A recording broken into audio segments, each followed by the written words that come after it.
Tayo po ay nagbabalik dito sa Usapang Bayan. Kasama pa rin po natin si FINEX 2017 President, Attorney Benedicta Du-Baladad.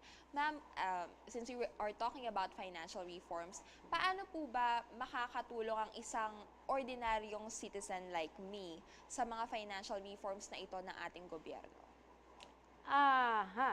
Paano ka in your own ways? In my own way. In your own ways? Ang isang ordinaryong citizen po, paano po ba makakatulong sa ating government when it comes to these financial reforms? Alam mo, ang maganda dyan ay dapat you are well updated.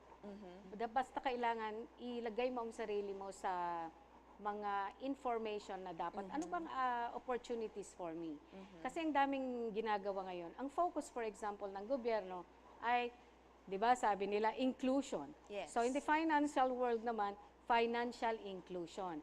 Paano natin, kasi ang dami pa rin daw unbank, ang daming merong maliit na negosyo but wala silang source of capital, hindi nila alam. Meron ding mga konting mga pera pero saan nila inilalagay, Yes. no? Pwede ba silang makuha din in the financial market? Kasi parang ngayon, I think ang minimum is 50,000 ba para maka-place ka in something else and participate. So ang pinag-uusapan ngayon is financial inclusion. Through financial inclusion, naririnig ko may mga produktong baka pwede ng 1,000 lang na contribution. You can already put that, the financial institutions will pull it, pwede ka nang makapag-participate or something else. But I was thinking, unang-una, ang problema natin is paano natin sila ika-capacitate to earn income para magkaroon sila ng i-contribute in the financial market, di ba? So, kaya nag-o-object ako doon sa Senate when they were trying to tax, itaas natin ang tax on dividend, itaas natin ang tax on interest, kasi yan, pang mayaman lang yan eh. But the way I look at it, papatayin mo yung mayaman, you're killing the goose that lays the golden eggs. Anong mangyayari? Ang tingin ko, dapat ang tingnan natin, paano itong maliliit na wala naman silang savings para makapag-participate sa financial market, paano mabibigyan ng pera yung bulsa nila. And it's the capitalist, dapat yun ang role ng capitalist, di ba? But if you kill them by overtaxing them, walang mawawala. So ina-explain ko sa kanila, pwede bang let's be competitive? We don't have enough capital in the Philippines. How about the foreign investors, attracting foreign investors to come in, create the jobs, so people will have money, so they can save something, they can now participate. So that's one, di ba? Because if we maintain our tax to be at those rates, and we even increase them, while the others in the ASEAN region are reducing, as it is now, we are the highest in the region, and yet we still increase while the others are reducing, ang bibilis nilang magbaba. Yes. In fact, I think there is now a tax competition happening in the region. Instead of protecting what we have now, madadilute pa yan. Kasi aalis mga yan. Actually, very mobile na ang capital eh. I'd like to add to that, no? Not only are we shooting ourselves in the foot by increasing further our taxes, no? But we're also one of the highest rates already in terms of power. And yet we added more taxes to petroleum products, no? Yes. So so coal. parang I think ang resulta ho niyan para doon sa mga ating mga kababayan na maaring hindi alam, yung mga pinagmamalaki natin mga investments na papunta sa Pilipinas, sa foreign direct investments, sa ngayon lang ho, isipin nyo ho, yung Vietnam na yan, mas malaki na ho ang foreign direct investments na pupunta sa kanila kesa sa atin. So isipin nyo, pinagtatawanan lang natin dati yung Vietnam na yan, na napaka-backwater, no? Na galing sa gera, napakagulo, walang patunguan yan. Pero ngayon, parang nalagpasan na rin tayo. At tapos sasabihin natin, mas magagaling mga Pilipino, ganun-ganun. But malayo na sila sa atin. Foreign direct nila, grabe. Compared to us, ganito lang tayo, Parang kakapilang kalahati na lang yata Not tayo even ngayon. kalahati. Talagang nandun tayo sa dulo-dulo. Ma'am, since you've mentioned po earlier na yun nga po yun pong mga ordinaryong citizen na may mga salaries like that, hindi po nakakaipon. How important is having a financial literacy program for the ordinary citizens? Oh, we're doing that now. Yeah, in FINEX, we have what we call a financial literacy advocacy. And also, I think BSP has taken that as one of its pet projects, major projects, yung Bangko Sentral ng Pilipinas. Financial inclusion, financial education. Yeah, financial literacy. Gaano po ito kahalaga, ma'am? And in the long run, syempre magko-contribute din po ito sa ating bansa kapag lahat po ng Pilipino ay marunong mag-save at mag-manage ng pera nila wisely. Napakahalaga. Napakahalaga. Lalo na sa mga ating small and medium enterprises na inaalagaan. Dapat nga silang alagaan natin, di ba? For economic inclusion. We empower them with knowledge. Paano gagawin sa kanilang pera kung magkapera? Paano mag-budget? Ano ang priority nila in budgeting for their expenses? Yung mga ganon, napakahalaga yon. That is why, in FINEX, we have that kind of program. And I understand, as I understand, the DEXBA or CHED or whichever has already opened its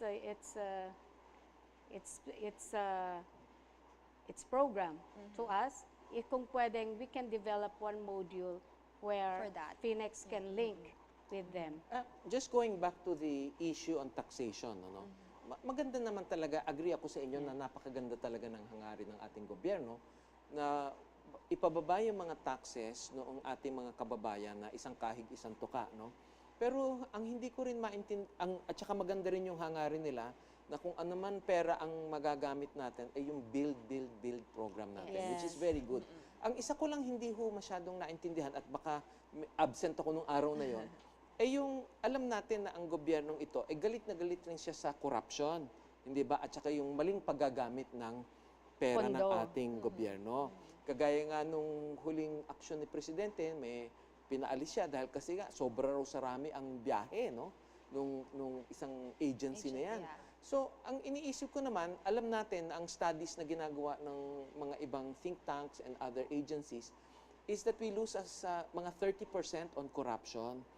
And yet, dito sa ating tax reform package na ginagawa, parang nobody takes into account yung matitipid natin na 30% na marirecover dahil kasi wala na ngayon misuse at saka corruption.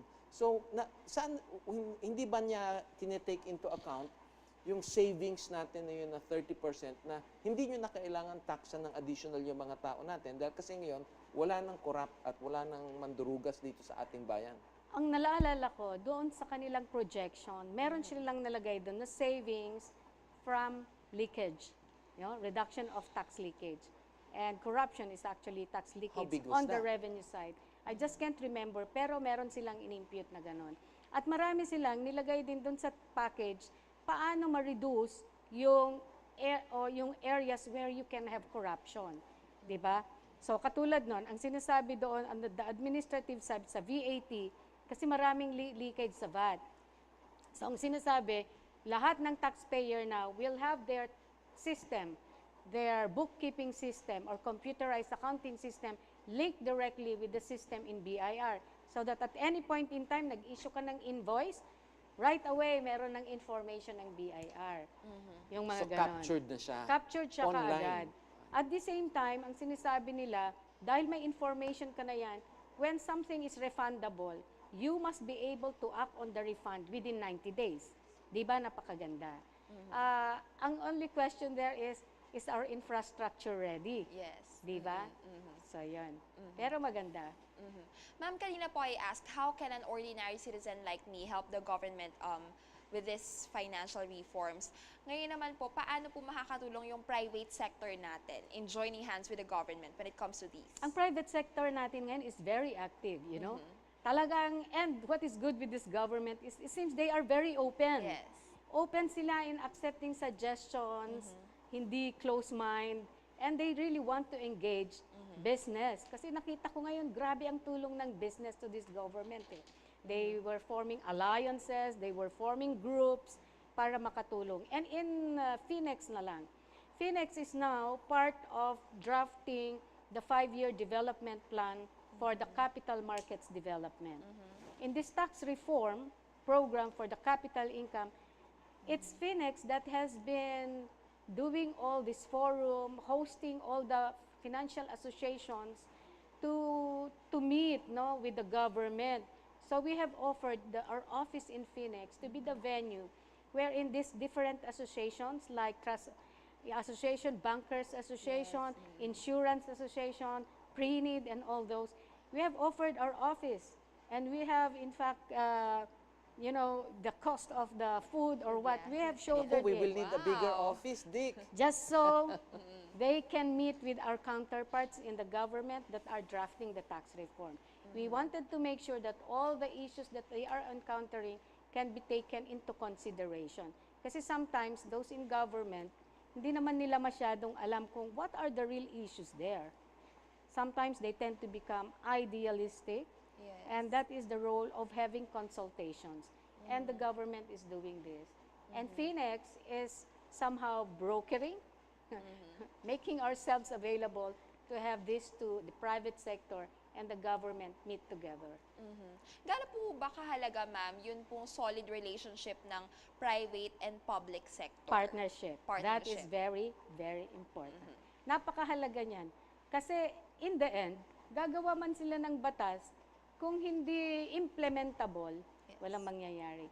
The driving force for all these reforms that they are doing now in government lies with the private sector. Can you tell us a little bit, talking about capital markets development, there is such a thing as the Capital Markets Development Council. Yes. Can you tell us a little bit about that, how we're involved in that? The Capital Markets Development Council is composed of government and private sector participation. It's headed by the Secretary of Finance, but the co-chair is the FINEX president. I think your term will be past president. Your term This will be coming year. this coming year. So you will be meeting the secretary, and you will be co-chairing. And there are also other associations there, like the BTR, the BIR, the DOF, the BSP. On the private side, we have the Bankers Association, we have the PDS, we have the PSE, Are they and all convening those. that regularly, or They convene that, I think, on a quarterly basis. And there is a reporting. But other than the council, we are also having the monthly meeting of capital markets development. So now what we're doing is working closely with PSE to contribute to what we have in the development of a 5-year capital markets development plan. What is your fearless forecast, ma'am, for this administration when it comes to investor confidence and economy? Oh, Our economy. if we do our tax reform right, I think up, it will go up. when you say if, what do you mean by that? Are you saying na baka hindi? Baka hindi kasi, dahil our experience in train 1 is that ang ganda-ganda yung package sa umpisa. Pagdating sa dulo, medyo Nagkaiba na itsura? ibang-ibang ng itsura. But as I said, if we make it right, kasi I think what we need now is competitiveness. We entered into a bigger market where there would be free movement of capital, people, goods, etc., etc. We have to be competitive. If you have to name, let's say, the top 3 tax reform items that you want to see implemented, Yes. what would be these top 3 things? Top 3 things would be, of course, competitiveness of the capital market, simplification of the tax system, because it has become so complicated, and therefore the cost of compliance is so high. The risk attached to that, which is also so high, and hindi pare-pareho Yung may mga advantages given here, hindi here, but they are the same product. So dapat yan i-harmonize lahat. I'm talking of capital markets Yes. because financial reforms ang natin. Yeah. Ma'am, ano po ba yung challenges that hurdle these financial reforms and how can we address these? How can we address The taxes? challenges. The biggest challenge is number 1, is tax reform, taxation. Second would be harmonization of our regulatory rules in the whole region. How can these be addressed, ma'am? Of course, pagdating sa region, then it would be an inter-country initiative, no? The second one, which is tax, problem is the tax reform. What would you say is the effect of having the ASEAN integration? No? Is that beneficial for us, or has that been a problem for us? They're saying that there would be sectors that would be losers, but there would be sectors that are gainers. Which is which? Ano ba yung mga sectors na losers, Losers and and which are the sectors that will be gaining? Meron sinasabing agriculture, we may lose. Banking or and other FI, we may lose because the size of ours is Maliit. maliliit compared to the rest. O paano tayo? Saan But tayo mananalo? in terms of services naman, tayo, I think there is a fear also in other regions wherein baka i-flood tayo ng Filipino executives or Filipino labor because we are known to be good, disciplined, hindi nagre-reklamo, ganyan. So that's also the fear of the other countries, no? Ano lang, patas-patas lang. But we really have to keep up, with the rest of the region. Overall, though, I think it's good because it's now a block with, is it 7 billion population? And we will now be the 7th biggest economic bloc in the world. And we will make a difference. Attorney, I have one last question po. The Philippines is considered as one of the fastest growing economies in Asia. How can these financial reforms help sustain it?